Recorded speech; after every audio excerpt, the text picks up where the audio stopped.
Good morning student. Electrostatic unit के chapter first के complete होने के बाद अभ्यास प्रश्नों का एक वीडियो हम लोग अपलोड कर चुके हैं और ये अभ्यास प्रश्नों का दूसरा वीडियो है। 8 क्वेश्चन तक हम ऑलरेडी कर चुके हैं और 9वें क्वेश्चन से शुरू करते हैं। दो समान छोटी गेंदें प्रत्येक का द्रव्यमान m तथा प्रत्येक पर आवेश q सिल्क के धागों से चित्रानुसार लटकाई गई है। चित्र हम बना लेते हैं। ये हो गया दृढ़ आधार और इससे इस प्रकार से एक डोरी और इस प्रकार से दूसरी डोरी बंधी हुई है और इसके डोरी के अंतिम सिरे से m द्रव्यमान के दो पिंड जुड़े हुए हैं। डोरी की लंबाई L हमें दी हुई है और इनके मध्य की जो दूरी है वो x दी हुई है। इनके मध्य दूरी x दी हुई है। आगे बढ़ते हैं। मध्य कोण 2 थीटा, ये वाला जो कोण है दोनों डोरियों के बीच का कोण जिसे 2 थीटा कह रहे हैं, यह 10 डिग्री दिया हुआ है। साम्य स्थिति में x का मान हमसे पूछा गया है। तो इस टाइप का क्वेश्चन हमने ऑलरेडी किया है एक। सर्वप्रथम m द्रव्यमान के चलते इस गेंद पर नीचे की ओर गुरुत्वीय बल mg काम करेगा और डोरी में तनाव T होगा और यह घटक T cos थीटा बनेगा क्योंकि टोटल कोण 2 थीटा है तो ये वाला थीटा हो जाएगा। तो ये एकांतर कोण होने के चलते थीटा होगा। तनाव का एक घटक T sin थीटा इन दोनों आवेशित गेंदों को पास लाने का प्रयत्न करेगा, लेकिन इन दोनों गेंदों पर समान प्रकृति के आवेश के चलते इनके मध्य एक प्रतिकर्षण बल भी काम करता है। T sin थीटा इस प्रतिकर्षण बल को संतुलित करने का कार्य करेगा। एक प्रतिकर्षण बल इनमें F काम करता है। तो ये गेंदें ऊपर और नीचे दाएं और बाएं गति नहीं करती है, अतः यह क्षैतिज और ऊर्ध्व संतुलन में है। तो हम लोग इसे आगे हल करेंगे। क्षैतिज संतुलन से हमें मिलेगा T sin थीटा बराबर Q square upon 4 pi epsilon not x square. दोनों आवेशों के बीच की दूरी x, दोनों आवेशों की वैल्यू q हमें प्रश्न में दी हुई है और ये बन गया समीकरण 1। और अब ऊर्ध्व संतुलन की बात करते हैं। ऊर्ध्वाधर संतुलन से हम देखते हैं ऊर्ध्वाधर दिशा में एक बल T cos थीटा बराबर है वो mg के समीकरण 2 बन गया है ये। अब समीकरण 1 व 2 से समीकरण 1 में 2 का भाग देने पर T sin theta upon T cos theta बराबर Q square upon 4 pi epsilon not x square गुणा 1/mg। तो ये बना tan theta equals to Q square upon 4 pi epsilon not mg x square. प्रश्नानुसार हमें x की वैल्यू ज्ञात करनी है, तो x वाले टर्म्स को इधर ले जाते हैं, तो x square equals to q square upon 4 pi epsilon not mg tan theta x बराबर root q square upon 4 pi epsilon not mg tan theta and x equals to q upon 4 pi epsilon naught mg tan theta, यही हमारा answer हो जाएगा, क्योंकि q m दोनों के हमें आंकिक मान नहीं दिए हुए हैं, तो इसे ही हम आंसर कहेंगे। नेक्स्ट क्वेश्चन है, किसी निकाय में दो आवेश QA और QB दिए हुए हैं और इन दोनों आवेशों की पोजीशन 0,0 माइनस 15 तथा 0,0 प्लस 15 दी गई है और इस निकाय का हमें द्विध्रुव आघूर्ण ज्ञात करना है। तो इसका चित्र बनाते हैं। मान लेते हैं ये बिंदु A है, 0,0 माइनस 15 इसकी पोजीशन है, ये बिंदु A है और यहाँ कुछ दूरी पर बिंदु B मान लेते हैं, इसके पोजीशन 0,0 प्लस 15 है और इन दोनों पॉइंट्स को मिला देते हैं और इनका ये एक मध्य बिंदु ले लेते हैं। ये 0,0 होगा। क्यों? क्योंकि इस पॉइंट से इधर जाने पर हम माइनस z दिशा में जाएंगे। क्यों? क्योंकि x कोऑर्डिनेट और y कोऑर्डिनेट दोनों ही 0 z कोऑर्डिनेट पर ही हो सकते हैं, z अक्ष पर ही हो सकते हैं। और इधर जाने पर आप देखेंगे कि x और y दोनों 0 बने रहते हैं और ये भी तभी संभव है यदि हम z अक्ष पर गतिमान हों और इधर जाने पर z बढ़ता है, इसका मतलब यह दिशा प्लस z अक्ष कहलाएगी और ये दिशा माइनस z अक्ष कहलाएगी। प्रश्नानुसार A बिंदु पर प्लस का 2.5 इंटू 10 की पावर माइनस 7 कूलाम आवेश दिया गया है और बिंदु B पर माइनस का 2.5 इंटू 10 की पावर माइनस 7 कूलाम आवेश दिया गया है। तो द्विध्रुव आघूर्ण की दिशा माइनस से प्लस दिशा में होती है, ये हम पीछे पढ़ चुके हैं। द्विध्रुव आघूर्ण की दिशा माइनस आवेश से प्लस आवेश की ओर होती है। तो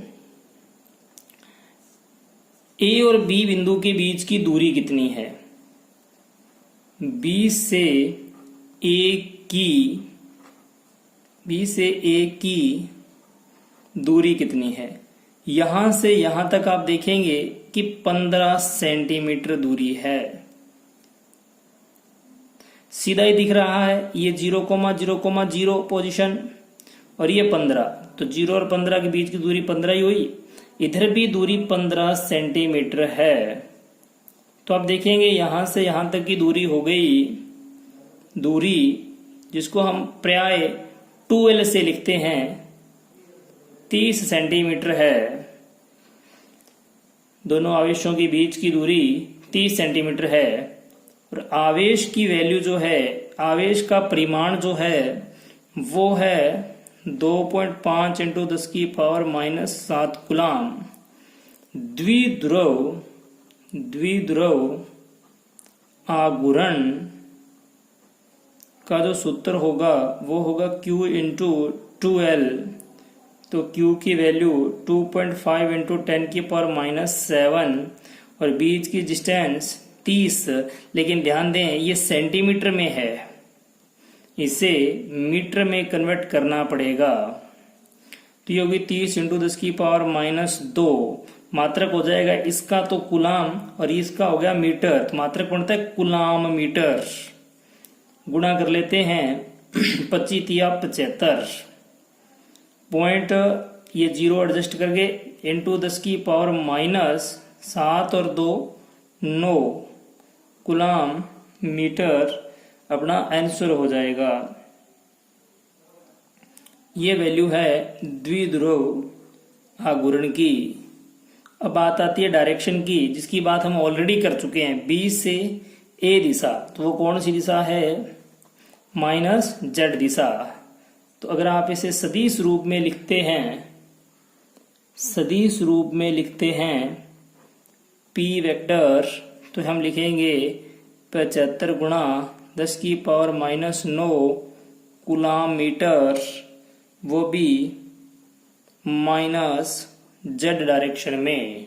next question, 4 into 10⁻⁹ coulomb metre द्विध्रुव आघूर्ण का कोई विद्युत द्विध्रुव 5 इंटू 10⁴ न्यूटन प्रति कुलाम परिणाम के समान विद्युत क्षेत्र में विद्युत क्षेत्र की दिशा से 30 डिग्री पर संरेखित है।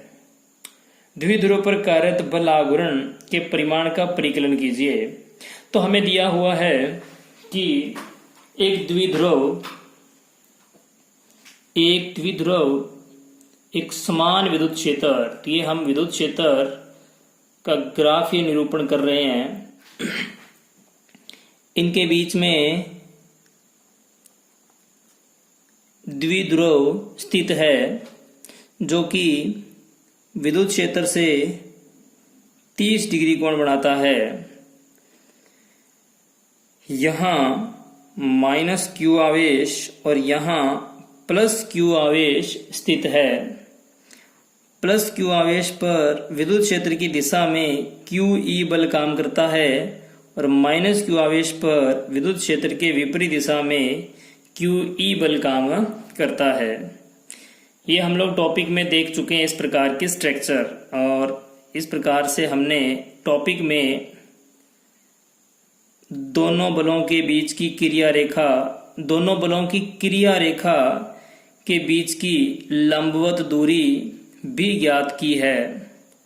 यहां हमारा टॉपिक कार्यरत बल आघूर्ण को ज्ञात करना है, और बल आघूर्ण ज्ञात करने का सूत्र बल आघूर्ण, जिसे हम टो से रिप्रेजेंट करते हैं, का सूत्र PE sin थीटा हमने पढ़ रखा है। P होता है Q इंटू 2L और E sin थीटा। हमें इसे इस रूप में लिखने की आवश्यकता नहीं है। क्यों? क्योंकि हमें प्रश्न में द्विध्रुव आघूर्ण का डायरेक्ट वैल्यू दे रखा है।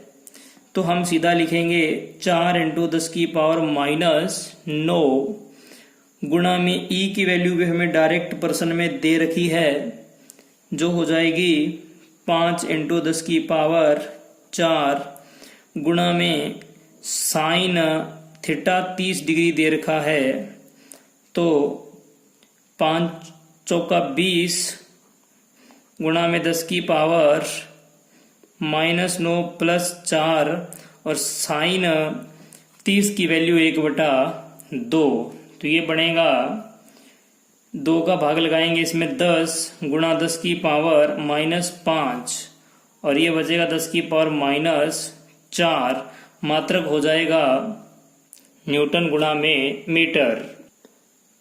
नेक्स्ट क्वेश्चन है, दो बिंदु आवेशों Q1 एवं Q2 के मध्य दूरी 3 मीटर है। हम ये बात चित्र में दर्शा देते हैं।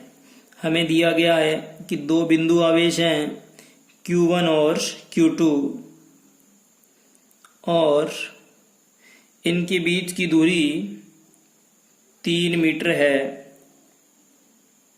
और एक आवेश Q1 है दूसरा Q2 है। आगे पढ़ते हैं। इन आवेशों का योग 20 माइक्रोकुलाम दिया गया है। तो दिया गया है, हमें दिया है क्या कि इन दोनों आवेशों का योग 20 माइक्रोकुलाम है। इसे हम समीकरण 1 दे देते हैं। हमें यह भी दिया है कि दोनों आवेशों के बीच की दूरी 3 मीटर है और यदि एक आवेश दूसरे आवेश को 0.075 न्यूटन, मतलब इन दोनों आवेशों के मध्य लगने वाला कुलाम बल भी दिया हुआ है, तो हमसे पूछा गया है दोनों आवेशों के मान ज्ञात करने, अर्थात हमें Q1 और Q2 की वैल्यू बतानी है कि क्या होगी। तो शुरू करते हैं। हम लोग विद्युत बल F ज्ञात करने का सूत्र जानते हैं। Q1 Q2 upon 4 pi epsilon not R square. और अब इसमें हम दिए गए मान्स को रखेंगे। तो समीकरण 1 से पहले मान रखते हैं। समीकरण 1 से F बराबर Q1 और Q2 का मान क्या बनेगा? अब देखेंगे Q2 का मान बनेगा 20 माइक्रोकुलाम माइनस Q1 और अपॉन में 4 pi epsilon not R square. अब हम लोग और दिए गए मान सभी इसमें पुट कर देंगे। तो F की वैल्यू हमें दी गई है 0.075 Newton and 1/4 pi epsilon not का मान आप पहले से जानते हैं 9 गुणा 10 की पावर 9 होता है और Q1 का मान हमें पता नहीं है और 20 माइक्रो का मतलब भी आप सब जानते हैं 10 की पावर -6 माइनस Q1 अपॉन में R स्क्वायर। R हमें 3 मीटर दिया हुआ है और इसका स्क्वायर हो जाएगा 3 × 3 9, तो 0.075 इक्वल्स टू 9 से 9 कट जाएगा तो बचेगा Q1 और 10 की पावर 9 बच जाएगा गुणा में और ब्रैकेट के अंदर 20 गुणा 10 की पावर -6 माइनस Q1। इस ब्रैकेट को ओपन करते हैं 0.075 इक्वल्स टू, ओपन करने पर इसको गुणा करना होगा 20 गुणा 10 की पावर 9 और ये 6, ये माइनस का है और ये प्लस का है, तो बच जाएगा प्लस का 3 Q1 और आगे हो जाएगा गुणा इससे तो माइनस Q1 स्क्वायर और गुणा में 10 की पावर 9। आगे इसको हम लोग इस रूप में लिखते हैं 75 मल्टीप्लाई 10 की पावर -3। तो 3 अंक हमने पॉइंट खिसकाया 1, 2 एंड 3, तो -3 पावर कर दिया इक्वल्स टू 2 गुणा 10 की power 4 Q1 minus Q1 square गुणा 10 की पावर 9। तो आप देख सकते हैं ये Q1 में द्विघात समीकरण है, तो इसको थोड़ा रीअरेंज करते हैं, इस स्टेप को इधर ले चलते हैं। तो Q1 स्क्वायर गुणा 10 की पावर 9 इक्वल्स टू में इसको इधर ले गए, बाकी दोनों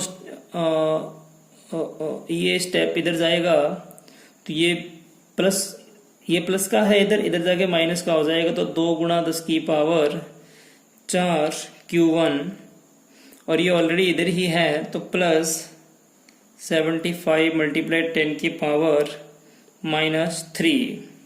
एक काम करते हैं, पूरी समीकरण को 10 की पावर 9 से डिवाइड करते हैं। तो Q1 स्क्वायर माइनस 2 गुणा 10 की पावर 4 और डिवाइड कर रहे हैं हम पूरी समीकरण को, Q1 गुणा में है तो यहाँ बटा में आ जाएगा 10 की पावर 9 और फिर प्लस 75 गुणा 10 की पावर -3, यहाँ भी बटा में आ जाएगा 10 की पावर 9। इस माइनस को यहाँ समझिए। और Q1 स्क्वायर माइनस 2 गुणा 10 की पावर, ये ऊपर चला जाएगा तो माइनस का, और 4 इसमें से घट जाएगा तो माइनस का 5 Q1 और प्लस 75 गुणा 10 की पावर, ये ऊपर जाएगा तो ये माइनस का हो जाएगा और इसके माइनस होने से 9 और 3 -12 हो जाएगा और ये हो जाएगा इक्वल्स टू 0। तो अब ये Q1 के अंदर द्विघात समीकरण बन चुकी है। अब हम इसे इस रूप में लिखते हैं।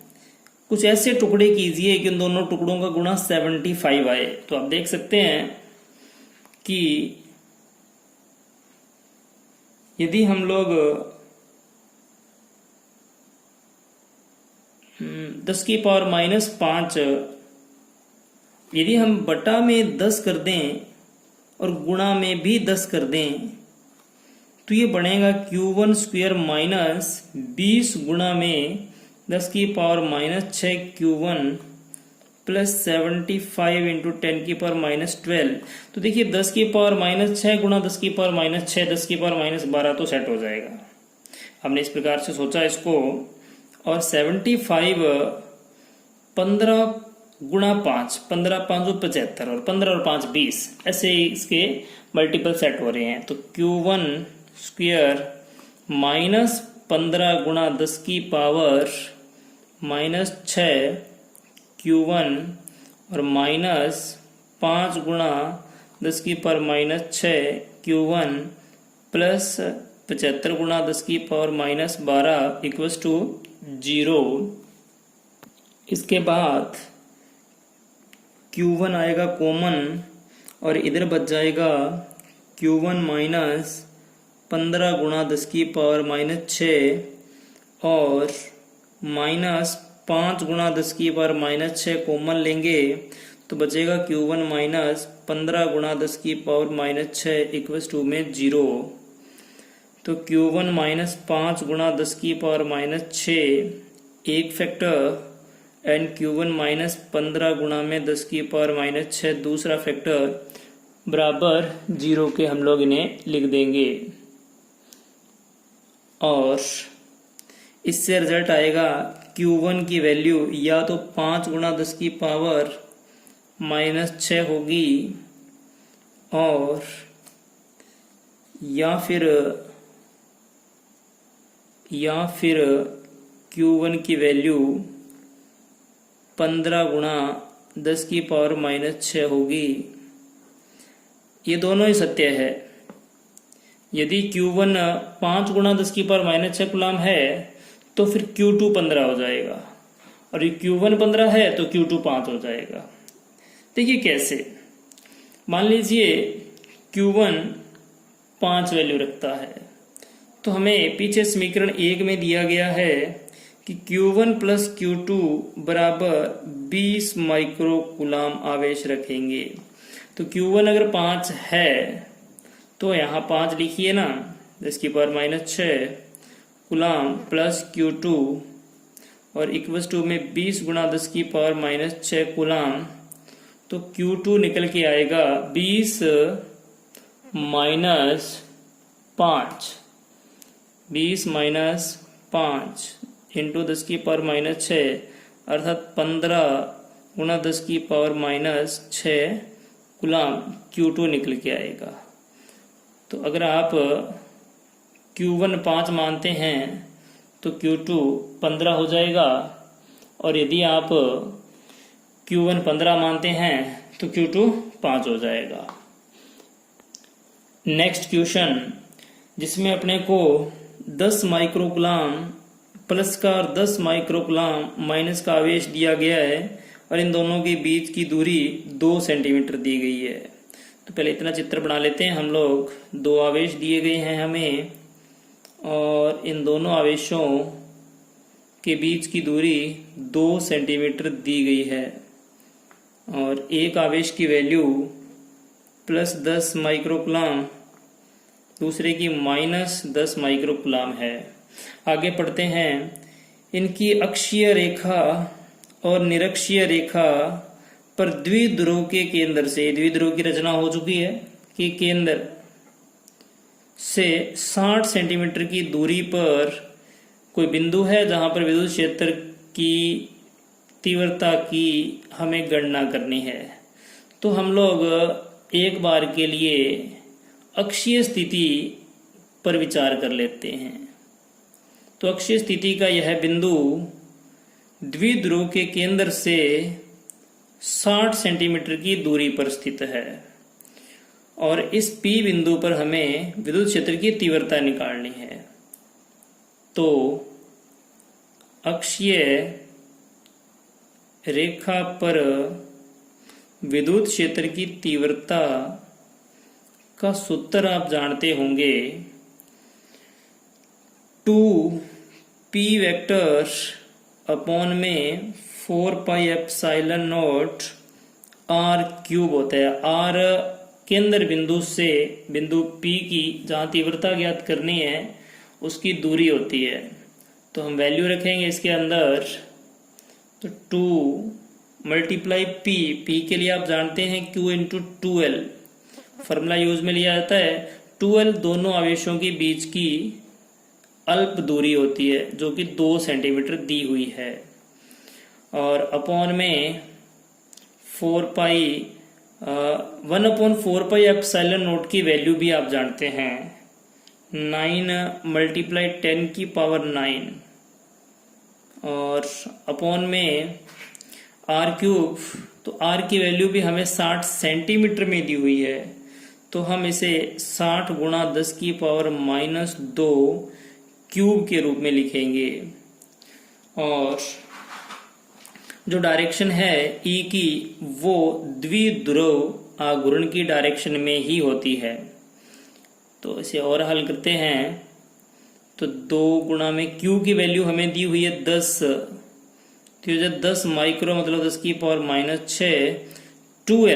2L बीच की दूरी 2 सेंटीमीटर दी हुई है, तो 2 गुणा 10 की पावर -2 गुणा में 9 मल्टीप्लाई 10 की पावर 9 और अपॉन में इनको ओपन कर देते हैं। तो 60 गुणा 60 गुणा 60 गुणा 10 की पावर -6 हो जाएगा।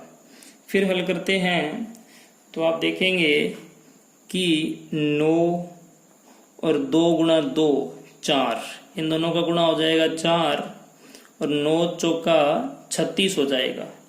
तो 36 ये हो जाएगा और गुणा में 10 ये वाला और गुणा में 10 की पावर 9 -8, 6 और 2 8 माइनस वाली पावर हो गई और बटा में हो जाएगा ये 36 गुणा 6 गुणा 10 की पावर -3। देखिए 1 0 2 0 3 0, 3 घट गया, इसमें से 3 बच गया, 1 6 ये वाला पड़ा है और इन दोनों को गुणा करके 36 कर दिया।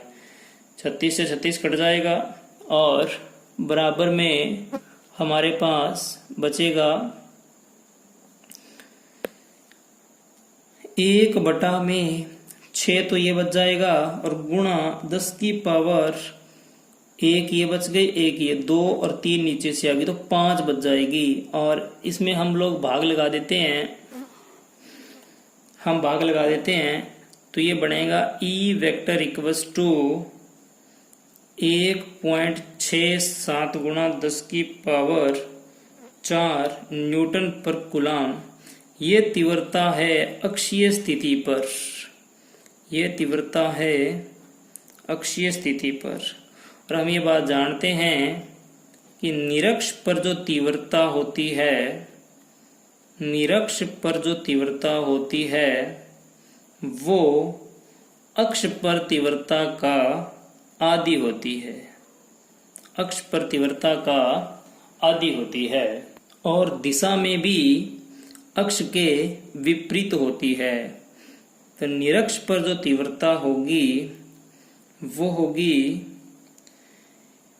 1.67 बटा में 2 गुणा 10⁴ न्यूटन पर कूलाम, और निरक्ष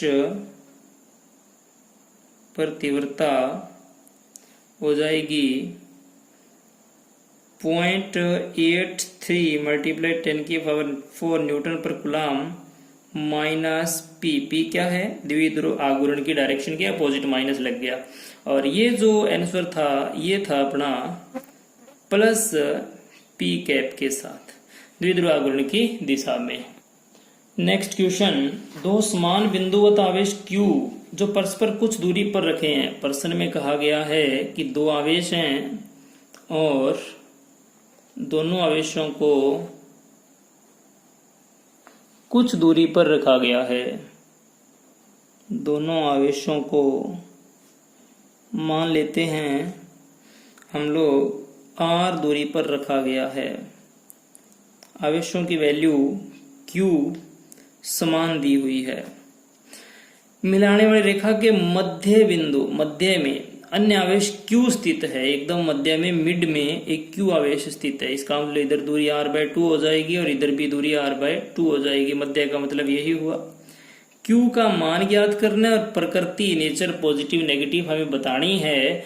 निकाय संतुलन में है। निकाय संतुलन का मतलब ये हुआ कि A बिंदु और B बिंदु पर जो आवेश हैं इन पर नेट बल शून्य होना चाहिए। ध्यान दीजिए, A लीजिए चाहे B लीजिए, एक को ले लेते हैं, जैसे कि A लेते हैं। A पर यदि परिणामी बल शून्य होगा तो फिर B पर भी शून्य होगा। A पर परिणामी बल शून्य होना जरूरी है। शून्य होगा तो हम कह सकते हैं कि जो निकाय है वो क्या है? संतुलित है। तो फिर A पर बल लगाएगा कौन कौन? तो A पर एक तो ये Q आवेश बल लगाएगा इधर की ओर, जिसका नाम FAB रख दिया हमने, और एक ये वाला आवेश यदि इधर की ओर बल लगाए तो ही संभव है, इस बिंदु को हम C कह देते हैं तो AC बल हो जाएगा, तो ही संभव है कि A पर स्थित आवेश पर परिणामी बल शून्य हो सके। तो A पर लगने वाले दोनों बल A पर B द्वारा आरोपित बल FAB जो है वो होगा Q² अपॉन दोनों आवेशों Q1 Q2 के हो गया, Q² हो गया क्योंकि दोनों गुणा में थे, और अपॉन 4πε और बीच की दूरी r²। इसी प्रकार A पर C द्वारा आरोपित बल निकालना है तो FAC बराबर हो जाएगा Q अपॉन 4πε0 एंड r/2 का स्क्वायर। अब बात आती है A पर परिणामी बल F जो है वो होना चाहिए 0। तो ये परिणामी आएगा किन से? इन दोनों के सदिश योग से।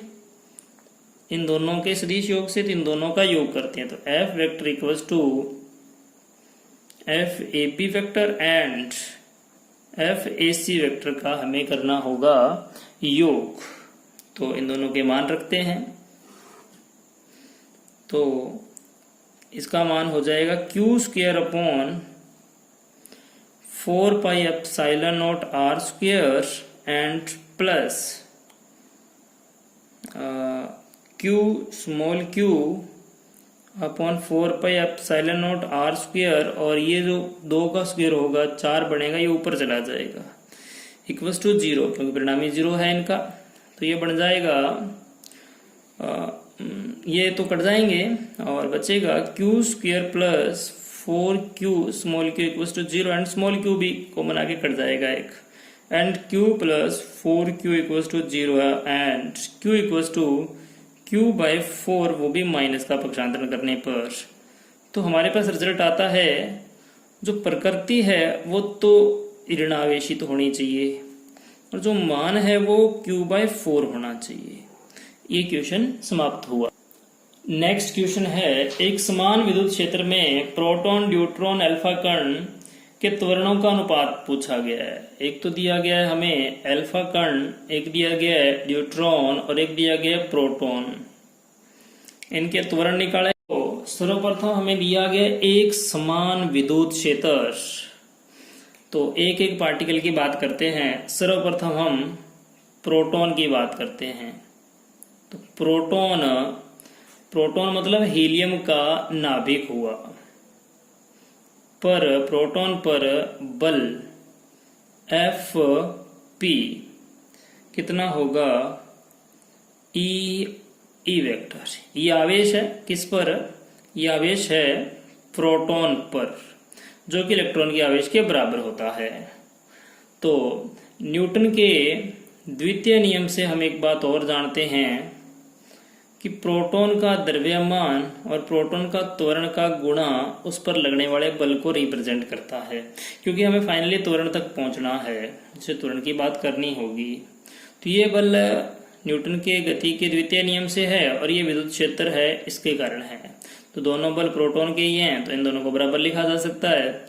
तो हम लिखेंगे पी प्रोटॉन, AP प्रोटॉन के लिए त्वरण इक्वल्स टू में E और E वेक्टर लिखा जा सकता है। तो हमें त्वरण निकालना है यहाँ से, तो AP इक्वल्स टू निकल के आएगा E वेक्टर अपॉन MP। इसे हम लोग कहेंगे प्रोटॉन का त्वरण। इसी प्रकार से हम न्यूट्रॉन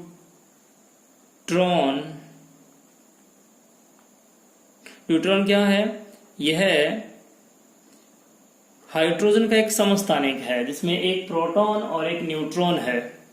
इस पर अगर हमें बल की बात करनी है तो D means neutron equals to E vector, क्योंकि इसमें भी तो एक ही प्रोटॉन है तो इसका आवेश भी तो एक प्रोटॉन के बराबर है, एक प्रोटॉन के आवेश के बराबर ही है।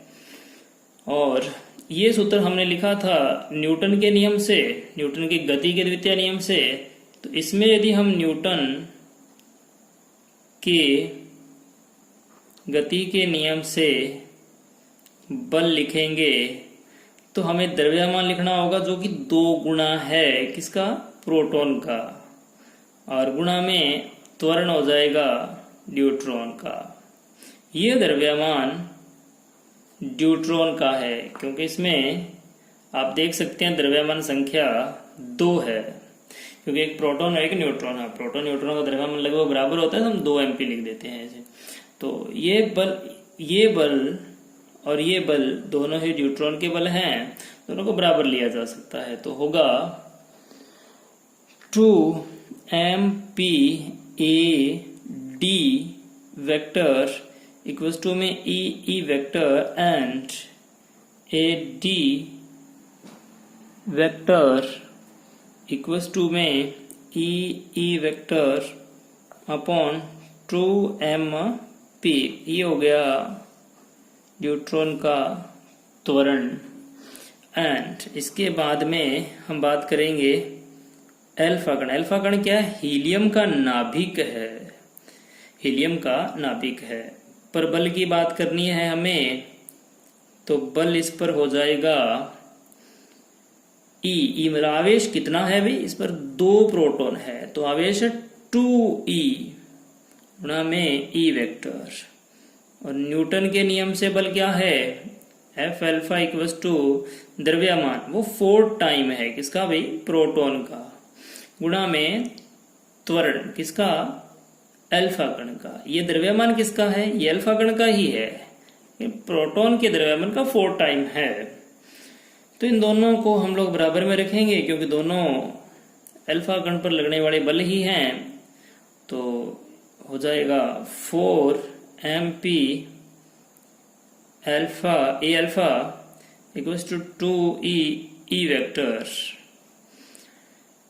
तो alpha A alpha equals to में 2e ई वेक्टर अपॉन में 4mp, ये हो गया त्वरण अल्फा कण पर।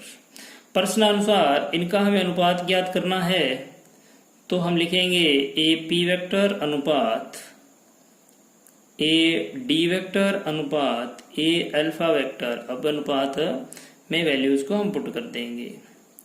तो यहाँ आएगा E vector upon M P, यहाँ से लिखा हमने, और फिर आएगा अनुपात ई वेक्टर अपॉन 2mp, ये यहाँ से लिखा हमने, अनुपात 2e वेक्टर, इधर दिख नहीं रहा है तो इसको हम लोग नीचे लिख देते हैं। तो अनुपात 2e वेक्टर अपॉन 4mp। तो अब ये देखेंगे आप, ये इससे कट गया, ये 2 भी इससे कट गया, mp भी कट हो गया, तो अनुपात क्या आएगा? ये तो इधर पड़ा है AP अनुपात AD अनुपात A अल्फा, ये इधर पड़े हैं, इधर आएगा, या तो कुछ भी नहीं बचा तो 1 अनुपात ये 1/2 बच गया, अनुपात ये 1/2 बच गया। पूरे को 2 से गुणा कर देते हैं तो ये बनेगा 2:1:1। ये हमारा आंसर हो जाएगा। यहाँ AP अनुपात AD अनुपात A अल्फा है, ये हमारा आंसर हो जाएगा। इसी के साथ इस चैप्टर के अभ्यास के सभी प्रश्न पूर्ण होते हैं। आप लोग अवश्य एक बार इन क्वेश्चनों को बिना देखे रफ कॉपी में करके देखिएगा, तभी आप इन क्वेश्चनों को सीख पाएंगे। केवल मात्र देखने से इन क्वेश्चनों को सीखना संभव नहीं है।